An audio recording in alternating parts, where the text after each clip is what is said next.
দর্শকদের জানিয়ে রাখতে চাই, মমতা ব্যানার্জি কালীঘাটের বাড়ি থেকে কিন্তু একেবারে সরাসরি অভিযোগ করেছিলেন তিনি যখন রাজ্যের মুখ্যমন্ত্রী হয়েছিলেন, তিনি মুখ্যমন্ত্রী হওয়ার পরে কিন্তু বুদ্ধদেব ভট্টাচার্যকে তিনি নিজে বুলেট প্রুফ গাড়ি পাঠিয়েছিলেন। কেন পাঠিয়েছিলেন না, প্রাক্তন মুখ্যমন্ত্রী যাতে কোনো রকমভাবে কোনো নিরাপত্তা ব্যবস্থায় বিঘ্ন না ঘটে। কিন্তু তিনি বলছেন যে রাজ্যে ক্ষমতার পালাবদলের পরের দিনই তার নিরাপত্তা তুলে নেওয়া হয়েছে, তার বাড়ির সামনে যে গার্ডরেল ছিল সেটা খুলে দেওয়া হয়েছে। কালীঘাটের হরিশ চ্যাটার্জি স্ট্রিটে অবাধে যাতায়াত করছে আমজনতা, একেবারে খুল্লাম খুল্লা যাকে বলে, কোনো রকম কোনো ব্যারিকেড নেই, এমনকি তার ফোনের ইন্টারনেট সংযোগও বিচ্ছিন্ন করে দেওয়া হয়েছে। তিনি বলছেন এটা তিনি প্রত্যাশা করেননি, অথচ রাজ্যের নতুন মুখ্যমন্ত্রী বলছেন যে দিদির ক্ষমতায় কোনো রকম বা দিদির নিরাপত্তায় কোনো রকম যেন কোনো বিঘ্ন না ঘটে। আসুন আরও একবার কথা বলি অনির্বাণের সঙ্গে। অনির্বাণ অভিষেক ব্যানার্জির বাড়ির সামনে থেকে একদম সরাসরি আমাদের সঙ্গে কথা বলছে। অনির্বাণ, থামিয়েছিলাম যেমনটা বলছিলে।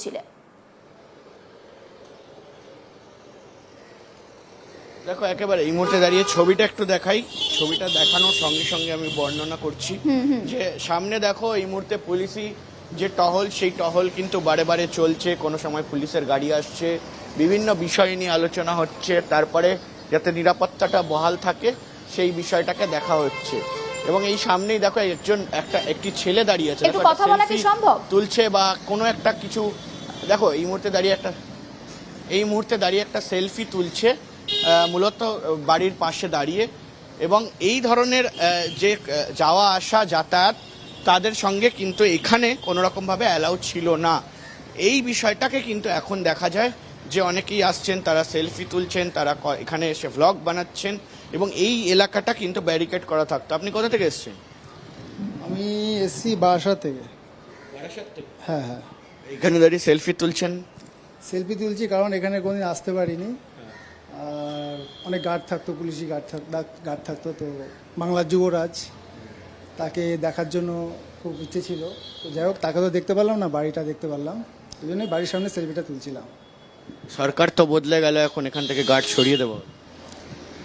সরকার বদলেছে, ভালো হয়েছে, পাল্টানো দরকার ছিল।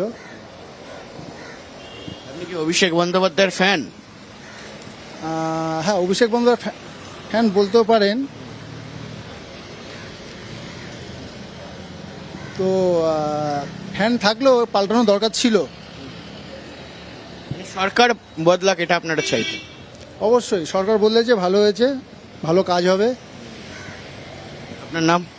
আমার হচ্ছে রাহুল রায়। বারাসাত থেকে এসছেন এখানে অভিষেক বন্দ্যোপাধ্যায়ের বাড়ি দেখার জন্য। দেখো এই মুহূর্তে দাঁড়িয়ে কিন্তু অনেকেই এই জায়গাটা আসছেন, এসে তার বাড়ির সামনে এসে ভিড় করছেন এবং আশেপাশে প্রচুর মানুষজন রয়েছে। দেখো সেলফি, উনি এখন একটা সেলফি তুলছেন এই শান্তিনিকেতন 188 এ হরিশ মুখার্জি যে রোড, সেখানে দাঁড়িয়ে তিনি দেখুন এটা ভ্লগ মতো। দেখুন, বাংলার যুবরাজ, হস্তিনাপুরের রাজা দুর্যোধন, দুর্যোধনের বাড়ি দেখুন।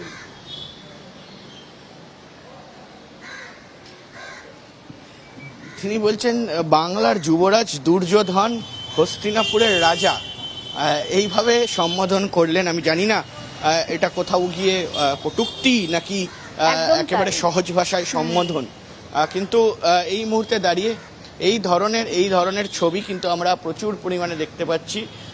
কিন্তু একটা জিনিস যে হয়তো গতকাল পুলিশি কথোপকথনের পরে, পুলিশের সঙ্গে বৈঠকের পর শুভেন্দু অধিকারী মুখ্যমন্ত্রী হিসাবে বেশ কিছু পুলিশকে দায়িত্ব নিতে বলা হয়েছে। যেমন জেড প্লাস ক্যাটাগরির সিকিউরিটি তুলে নেওয়া হয়েছে, তেমন কিন্তু যেন কোনো অপ্রীতিকর ঘটনা না ঘটে সে কারণে কিন্তু পুলিশকে তৎপর থাকতে বলা হয়েছে। তাই সে কারণেই আমরা দেখতে পাচ্ছি যে সামনে কিন্তু যে পুলিশের যে কায়স্ক রয়েছে, সেই কায়স্কের পাশেই কিন্তু বেশ কিছু পুলিশ অফিসার, তাদেরকে এই মুহূর্তে এখানে রাখা হয়েছে। মূলত এমনটা হতে পারে যে অভিষেক বন্দ্যোপাধ্যায় তার বাড়িতে ছোট ছোট বাচ্চা রয়েছেন, তার স্ত্রী রয়েছেন, তার বাড়ির লোকেরা রয়েছেন, তারা যাতে সুরক্ষিত থাকেন, তাদের সঙ্গে যেন কোনো ধরনের কোনো সমস্যা না হয়, কোনো রকম কেউ সমস্যার মধ্যে না পড়ে, সেই বিষয়টাকে ধ্যান দেওয়া হয়েছে পুলিশের তরফ থেকে। এবং মূলত এটাকে কিন্তু বলা যায় যে একটা সৌজন্য দেখিয়েছেন মুখ্যমন্ত্রী শুভেন্দু অধিকারী, এবং সেই সৌজন্যটা কিন্তু আমরা দেখেছি যে মমতা বন্দ্যোপাধ্যায়ের বাড়ির ক্ষেত্রেও দেখানো হয়েছে। মূলত এই যে ছবি, সেই ছবি আমাদের কিন্তু এই মুহূর্তে চোখে পড়লো, এবং যে জেড প্লাস ক্যাটাগরির যে সিকিউরিটি পেতেন অভিষেক বন্দ্যোপাধ্যায়, সেটাকে তুলে নেওয়া হয়েছে, সেটা কমিয়ে আনা হয়েছে।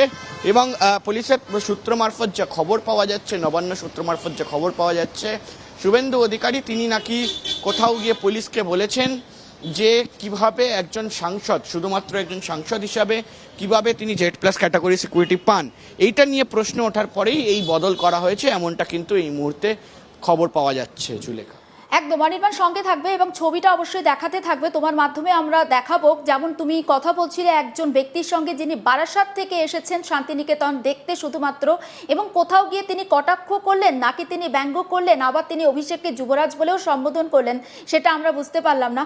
কিন্তু এই রকম মানুষজন যাদের মনে একটা সুপ্ত বাসনা ছিল যে অভিষেক ব্যানার্জির বাড়ি তারা দেখবেন, তারা এই সুযোগটাকে কাজে লাগাচ্ছেন।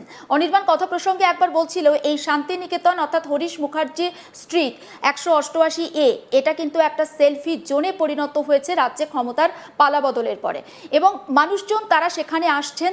আমরা দেখেছিলাম যে যেদিন ভোটের ফল প্রকাশ হচ্ছিল এবং বেলা 12টার পরের থেকে যখন আস্তে আস্তে ট্রেন্ডটা স্পষ্ট হচ্ছিল, তখন আমরা লক্ষ্য করেছিলাম এই হরিশ মুখার্জি স্ট্রিটে মানুষজন কিন্তু জয় শ্রীরাম স্লোগান দিচ্ছিলেন।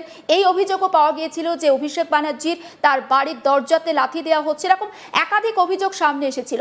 আমি আরও একবার একটু অনির্বাণের সঙ্গে কথা বলতে চাই। অনির্বাণ, আরও যদি একটু ভালো করে ছবিটা দর্শকদেরকে দেখানো সম্ভব হয়, এবং যারা ওখান থেকে যাচ্ছেন, বুঝতে পারছি এখন দুপুরবেলা মানুষজনের যাতায়াত যথেষ্ট কম, নিরাপত্তাও রয়েছে, যদি একটু কারোর সঙ্গে কথা বলা সম্ভব হয়, তাদের কি অভিজ্ঞতা, তারা এখন এবং মানে বর্তমান এবং অতীতের মধ্যে কতটা পার্থক্য লক্ষ্য করছেন, যদি একটু কোনোভাবে দর্শকদের সামনে তুলে ধরতে পারো অনির্বাণ।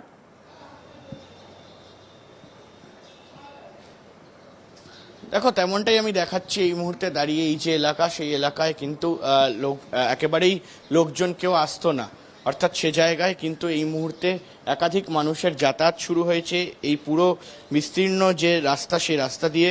এবং তার পাশাপাশি কিন্তু আমরা দেখাচ্ছি যে এর আশেপাশে কিন্তু বেশি লোকের ভিড় করতে দেওয়া অ্যালাউ ছিল না, সেই বিষয়গুলোকেও কিন্তু এই মুহূর্তে কিছুটা হলে স্থিতিশীলতা আনা হয়েছে এই বিষয়টার মধ্যে। এবং তার পাশাপাশি এই রাস্তা দিয়ে গাড়ি যাওয়া, অতিরিক্ত পর্যবেক্ষণ, এই বিষয়গুলোও কিন্তু এখানে নেই। কিন্তু হরিশ মুখার্জি যে রোড, সেই রোডে এর আগে এইভাবেই গাড়ি ঘোড়া চলতো, কিন্তু এই যে বাড়ি, সেই বাড়ির রাস্তার সামনে পর্যন্ত একটি ব্যারিকেড করে রাখা হতো। অভিষেক বন্দ্যোপাধ্যায় তিনি অল ইন্ডিয়া তৃণমূল কংগ্রেসের জেনারেল সেক্রেটারি এবং তার পাশাপাশি তিনি সাংসদ, সে কারণে কিন্তু এই মুহূর্তে এখানে একটি আলাদা করে ব্যারিকেড করে রাখা হতো এই যে রাস্তা, সেই রাস্তার সামনে। এবং তার আশেপাশে লোক ভিড় করলে তাদেরকে ভিড় করতে দেওয়া হতো না। এবং আজকে যেমনটা একটু আগে আমি দেখালাম যে সেলফি তুলছিলেন একজন এবং ভ্লগের মতো ভিডিও বানাচ্ছিলেন,